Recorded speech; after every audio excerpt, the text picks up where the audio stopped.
राम राम मित्रांनो, मी अमोल कोळेकर पाटील। धक्कादायक घटना आहेत, 2-3 आहेत, मी तुम्हाला एक एक करून सांगतो। पनवेल इथल्या पळसपे फाट्याच्या बाजूला जवळच एक कोण म्हणून एक गाव आहे।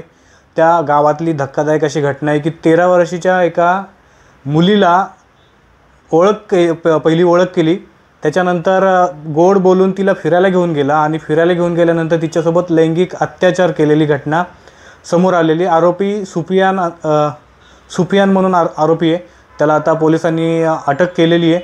पण एवढं सगळं बदलापूरची घटना किंवा आजूबाजूच्या घटना घडत असल्यानंतर देखील जर अशा घटनांना ब्रेक लागत नसेल आणि अशा घटना वारंवार घडत असतील तर पोलीस प्रशासनाने नक्की त्याच्यावरती काहीतरी ॲक्शन घेतली पाहिजे। सरकारने देखील याच्यामध्ये लक्ष घातलं पाहिजे, कारण 13 वर्षाची मुलगी आहे आणि असं सांगितलं जाते की तो मुलगा आणि ती मुलगी बऱ्याच दिवसापासून एकमेकांना ओळखत होते।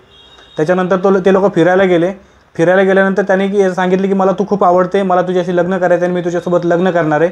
आणि असं विश्वास देऊन त्यांनी तिच्यासोबत गैरकृत्य केलं। त्याच्यानंतर जेव्हा घरी आली त्याच्यानंतर त्या मुलीने आईवडिलांना सांगितलं, त्याच्यानंतर ही बातमी समोर आली। आपण लवकरच त्या मुलीच्या घरी जाऊन बोलायचा प्रयत्न करू आहोत, आपल्या पनवेलपासून अगदी जवळच्या अंतरावर आहे। ठीक आहे, बाकीची माहिती आपण पोलिसांशी देखील बोलून जे काही डिटेल्स आहेत त्याच्याबद्दल आपण तुम्हाला सांगूया। जय शिवराय, जय मल्हार।